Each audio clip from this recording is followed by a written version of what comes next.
Hey guys, ഇന്ന് ഞങ്ങൾ വെളുപ്പിന് കരുനാപ്പള്ളിക്ക് പോവുകയാണ്. എന്താണെന്ന് വെച്ചാൽ ഇന്ന് കാതൂസിൻ്റെ സർട്ടിഫിക്കറ്റ് കിട്ടുന്ന ഡേ ആണ്. UKG സർട്ടിഫിക്കറ്റ് ഇടുന്നത്. അപ്പോൾ നമ്മൾ ഈ ഒരു ടൈമിൽ ഇറങ്ങിയെങ്കിൽ മാത്രം നമുക്ക് കരുനാപ്പള്ളിൽ സമയത്തിന് എത്താൻ പറ്റത്തുള്ളൂ. അപ്പോൾ വെളുപ്പിന് രാവിലെ കുത്തിപ്പൊക്കി എണീപ്പിച്ച് കാത്തൂസിനെ കുളിപ്പിച്ച് റെയിൽവേ സ്റ്റേഷനിൽ കൊണ്ടുവന്നു. അവിടെ നിന്ന് സ്നാക്സൊക്കെ വാങ്ങിച്ചു. വണ്ടി എടുക്കുന്നതിന് മുമ്പ് തന്നെ അവളത് പൊടിച്ച് തിന്ന് തീർത്തു. നല്ല സമയത്ത് തന്നെ നമുക്ക് കരുനാപ്പള്ളിൽ എത്താൻ പറ്റി, സ്കൂളിലെത്താൻ പറ്റി.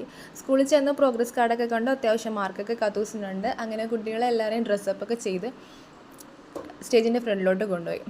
എല്ലാവരും സ്റ്റേജിൻ്റെ ഫ്രണ്ടിൽ ഇരുത്തിയേക്കാണ് കേട്ടോ. കോട്ടൊക്കെ ഇട്ട് ക്യാപ്പൊക്കെ വെച്ച് നല്ല രസമുണ്ടായിരുന്നു മക്കളെ കാണാൻ. എല്ലാ കുട്ടികളും നല്ല സുന്ദരന്മാരും സുന്ദരികളുമായിട്ട് നല്ല സ്മാർട്ടായിട്ട് നിൽക്കുന്നുണ്ടായിരുന്നു. നല്ല രസമുണ്ടായിരുന്നു. എൻ്റെ പ്രായത്തിലൊന്നും ഞാൻ ഇങ്ങനെയൊന്നും ഒരുങ്ങിയിട്ടില്ല കേട്ടോ. എന്തായാലും നല്ല രസമുണ്ടായിരുന്നു. കാത്തൂസ് എന്തു പറയാനാ, കുഞ്ഞു മക്കളല്ലേ, നമ്മൾ ക്യൂവിലിങ്ങനെ പിടിച്ച് നിർത്തുമ്പോൾ എവിടെയെങ്കിലുമൊക്കെ ഓടിപ്പോകും, വീണ്ടും കൊണ്ട് നിർത്തും. അങ്ങനെ കാത്തൂസിനെ കൊണ്ട് അവിടെ ഇരുത്തി കഴിഞ്ഞപ്പോൾ കാത്തൂസിന് വെള്ളം വേണമെന്ന് പറഞ്ഞ് അങ്ങനെ പിന്നെ വെള്ളം കൊണ്ട് കൊടുത്തു. പിന്നെ കൂട്ടുകാരായിട്ടിട്ട് സംസാരിച്ചുകൊണ്ട് നിൽക്കുക. ഇത് തന്നെ എല്ലാ ടീച്ചേഴ്സും എല്ലാം ക്യൂ ആയിട്ട് നിർത്തും, കുട്ടികൾ എവിടെയെങ്കിലുമൊക്കെ ഓടിപ്പോകും, വീണ്ടും കൊണ്ട് നിർത്തും, വീണ്ടും ഓടിപ്പോകും. ഓരോരുത്തരുടെ പേരനുസരിച്ചല്ലേ സർട്ടിഫിക്കറ്റ് എടുക്കുന്നത്. അങ്ങനെ നിർത്തിയതാണ്. എന്തായാലും കാത്തൂസിന് സർട്ടിഫിക്കറ്റൊക്കെ കിട്ടി, ഫോട്ടോ ഒക്കെ എടുത്തു. അങ്ങനെ ഗ്രൂപ്പ് ഫോട്ടോയ്ക്ക് വേണ്ടി ഇപ്പം നിർത്തിയിരിക്കുകയാണ്. നല്ല രസമുണ്ടായിരുന്നു. ഇഷ്ടപ്പെട്ടെങ്കിൽ